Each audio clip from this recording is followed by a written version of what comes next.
Capítulo 6. A voz do Verbo. No princípio era o Verbo, e o Verbo estava com Deus, e o Verbo era Deus. João 1:1. Qualquer homem inteligente e comum, que não foi ensinado nas verdades do cristianismo, ao ler este texto, provavelmente concluiria que João quis ensinar que é da natureza de Deus falar, comunicar seus pensamentos a outros. E ele estaria certo. Uma palavra é o meio pelo qual os pensamentos são expressos, e a aplicação desse termo ao Filho Eterno nos leva a crer que a autoexpressão é inerente à divindade, que Deus está sempre buscando falar de si mesmo à sua criação. Toda a Bíblia apoia essa ideia.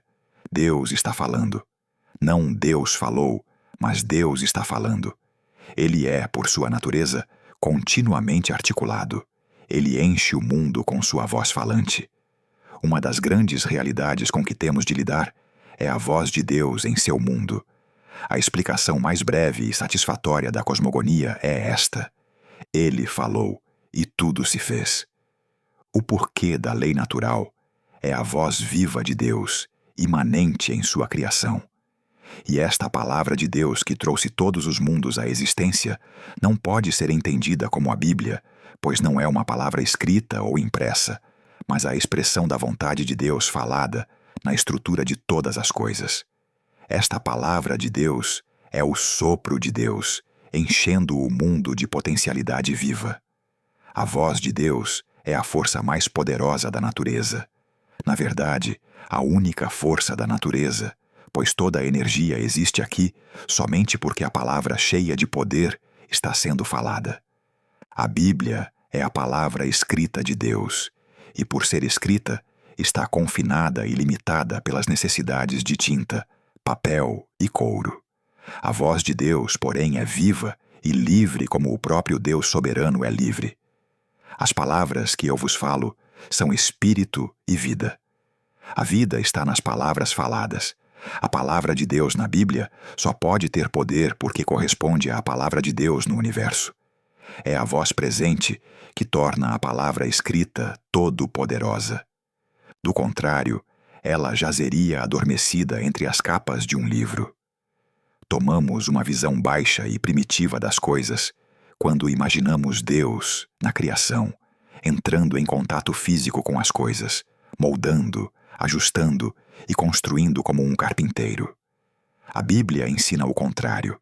Pela palavra do Senhor foram feitos os céus, e todo o exército deles, pelo sopro da sua boca. Pois ele falou, e tudo se fez. Ele mandou, e tudo permaneceu de pé. Pela fé, entendemos que os mundos foram criados pela palavra de Deus. Mais uma vez, devemos lembrar que Deus não se refere aqui à sua palavra escrita, mas à sua voz falante. É a sua voz que enche o mundo, aquela voz que antecede a Bíblia por séculos incontáveis, aquela voz que não ficou em silêncio desde o amanhecer da criação, mas ainda ressoa por todos os confins do universo. A palavra de Deus é viva e poderosa. No princípio, ele falou ao nada, e este se tornou alguma coisa.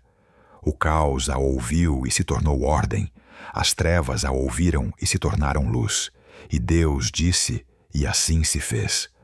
Essas duas frases, como causa e efeito, ocorrem ao longo da história da criação em Gênesis. O disse explica o se fez. O se fez é o disse, colocado no presente contínuo. Que Deus está aqui e que Ele está falando.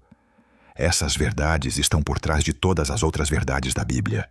Sem elas, não poderia haver revelação alguma.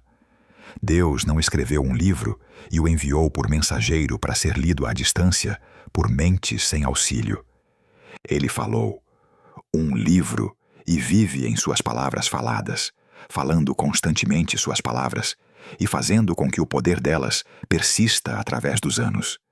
Deus soprou no barro, e este se tornou homem. Ele sopra nos homens, e eles se tornam barro. Voltai, filhos dos homens. Foi a palavra falada na queda, pela qual Deus decretou a morte de todo homem, e nenhuma palavra adicional ele precisou falar. A triste procissão da humanidade, através da face da terra, do nascimento ao túmulo, é prova de que sua palavra original foi suficiente. Não temos dado atenção suficiente àquela profunda declaração no Evangelho de João. Ali estava a verdadeira luz que ilumina a todo homem que vem ao mundo. Mudemos a pontuação como quisermos, e a verdade ainda permanece.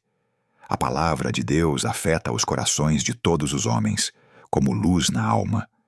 No coração de todos os homens a luz brilha, a palavra ressoa, e não há como escapar delas.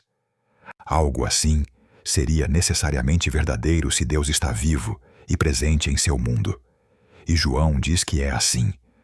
Mesmo aquelas pessoas que nunca ouviram falar da Bíblia foram pregadas com clareza suficiente para remover toda desculpa de seus corações para sempre. Esta voz universal de Deus era frequentemente chamada pelos antigos hebreus de sabedoria, e dizia-se que ela soava e buscava por toda a terra, procurando alguma resposta dos filhos dos homens. O capítulo 8 do livro de Provérbios começa: Não clama porventura a sabedoria, e o entendimento não levanta a sua voz? O escritor então pinta a sabedoria como uma bela mulher de pé, no cume das alturas, junto ao caminho, nas encruzilhadas. Ela faz soar sua voz de todos os lados, para que ninguém deixe de ouvi-la. A vós, ó homens, eu clamo, e a minha voz se dirige aos filhos dos homens. Depois ela suplica aos simples e aos tolos que deem ouvidos às suas palavras. É a resposta espiritual que esta sabedoria de Deus está suplicando, uma resposta que ela sempre buscou e raramente consegue obter. A tragédia é que nosso bem-estar eterno depende de ouvirmos, e nós treinamos nossos ouvidos para não ouvir. O que a sabedoria de Deus requer é a reação espiritual favorável da parte dos homens, uma resposta que ela sempre buscou e que raramente consegue obter. A tragédia é que o nosso bem-estar eterno depende de ouvirmos, e nós treinamos os nossos ouvidos para não ouvir.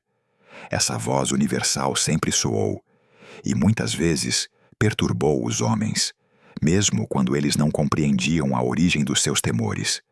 Será que essa voz, destilando como uma névoa viva sobre os corações dos homens, tem sido a causa não descoberta da consciência perturbada e do anseio pela imortalidade, confessado por milhões desde o alvorecer da história registrada?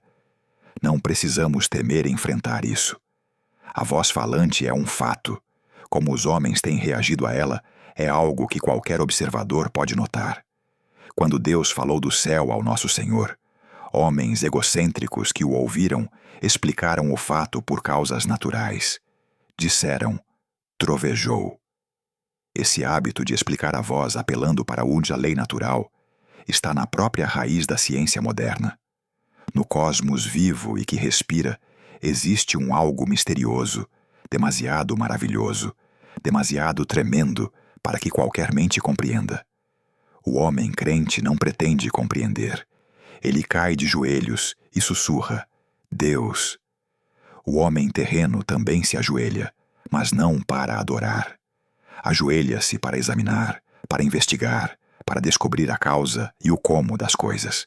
No momento, estamos vivendo numa era secular. Nossos hábitos de pensamento são os do cientista, não os do adorador. Estamos mais inclinados a explicar do que a adorar. Trovejou, exclamamos, e seguimos o nosso caminho terreno. Mas a voz continua soando e buscando. A ordem e a vida do mundo dependem dessa voz. Mas os homens estão, na maioria, demasiado ocupados ou demasiado teimosos para dar atenção. Cada um de nós já teve experiências que não conseguimos explicar. Um súbito sentimento de solidão, ou uma sensação de admiração ou temor diante da vastidão universal. Ou tivemos uma visita passageira de luz, como uma iluminação vinda de outro sol, que nos dá, num rápido lampejo, a certeza de que viemos de outro mundo, de que as nossas origens são divinas. O que vimos ali, ou sentimos, ou ouvimos, pode ter sido contrário a tudo o que nos ensinaram nas escolas e em total desacordo com todas as nossas crenças e opiniões anteriores. Fomos forçados a suspender as nossas dúvidas adquiridas enquanto, por um momento, as nuvens se abriram e vimos e ouvimos por nós mesmos. Expliquemos tais coisas como quisermos. Creio que não temos sido justos com os fatos, até admitirmos pelo menos a possibilidade de que tais experiências possam surgir da presença de Deus no mundo e do seu esforço persistente para se comunicar com a humanidade. Não descartemos tal hipótese com demasiada leviandade. É minha própria convicção, e aqui não me sentirei mal se ninguém me seguir, que toda coisa boa e bela que o homem produziu no mundo tem sido resultado da sua resposta falha e bloqueada pelo pecado à voz criadora que soa sobre a terra. Os filósofos morais que sonharam os seus altos sonhos de virtude, os pensadores religiosos que especularam sobre Deus e a imortalidade, os poetas e artistas que criaram, a partir de material comum, beleza pura e duradoura. Como podemos explicá-los? Não basta dizer simplesmente, foi gênio. O que é então o gênio? Será que um gênio é um homem assombrado pela voz falante, trabalhando e lutando como alguém possesso para alcançar fins que ele só compreende vagamente? O fato de o grande homem ter talvez perdido Deus nos seus labores, de ele, talvez, até ter falado ou escrito contra Deus, não destrói a ideia que estou apresentando. A revelação redentora de Deus nas Sagradas Escrituras é necessária para a fé salvadora e a paz com Deus. A fé num Salvador ressuscitado é necessária para que os vagos anseios pela imortalidade nos levem ao repouso e à comunhão satisfatória com Deus. Para mim, esta é uma explicação plausível de tudo o que há de melhor fora de Cristo. Mas você pode ser um bom cristão e não aceitar a minha tese. A voz de Deus é uma voz amiga. Ninguém precisa temer ouvi-la, a menos que já tenha resolvido resistir a ela. O sangue de Jesus cobriu não somente a raça humana, mas toda a criação também. E havendo por ele feito a paz pelo sangue da sua cruz, por meio dele reconciliar consigo mesmo todas as coisas, tanto as que estão na terra como as que estão nos céus. Podemos pregar com segurança um céu amigo. Os céus, bem como a terra, estão cheios da boa vontade daquele que habitou na sarça.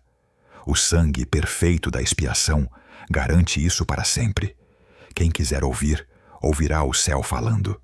Definitivamente, esta não é a hora em que os homens recebem de bom grado uma exortação para ouvir, pois ouvir não faz parte hoje da religião popular.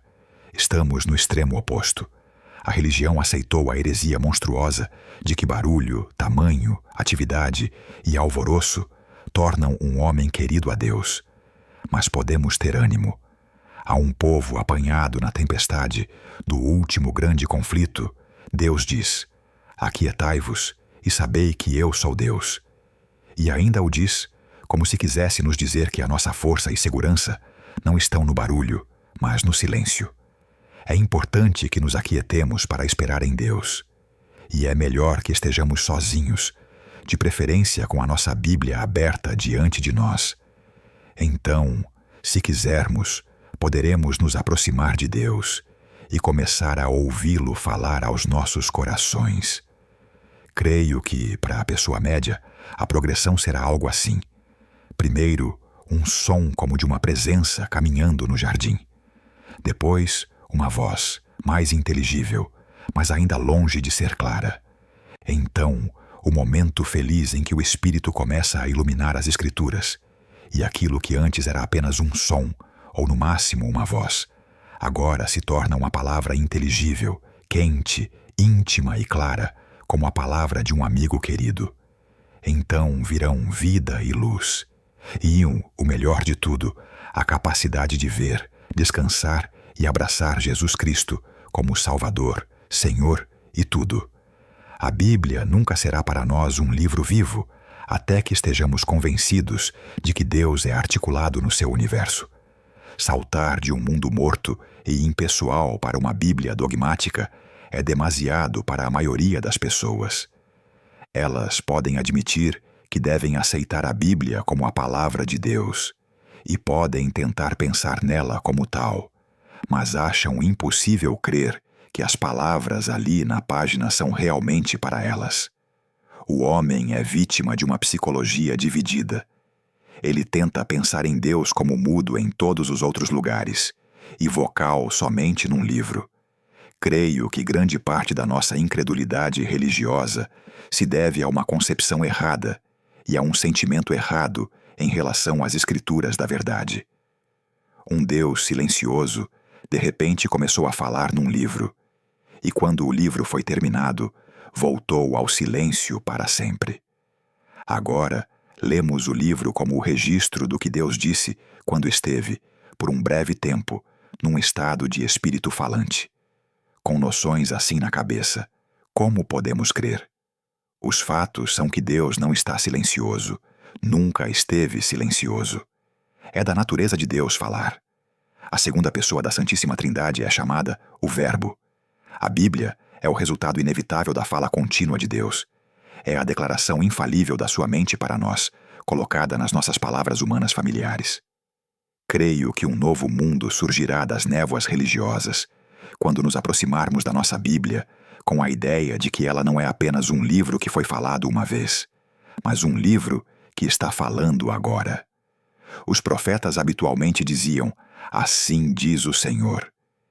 Eles queriam que os seus ouvintes entendessem que a fala de Deus está no presente contínuo. Podemos usar o tempo passado corretamente para indicar que, em determinado momento, certa palavra de Deus foi falada, mas uma palavra de Deus, uma vez falada, continua a ser falada, assim como uma criança, uma vez nascida, continua viva, ou um mundo, uma vez criado, continua a existir.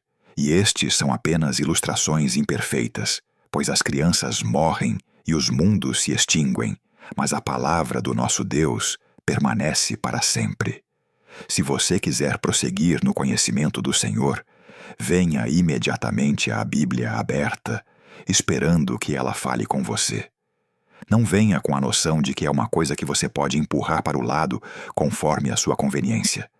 É mais do que uma coisa, é uma voz, uma palavra, a própria palavra do Deus vivo. Oração final do capítulo. Senhor, ensina-me a ouvir.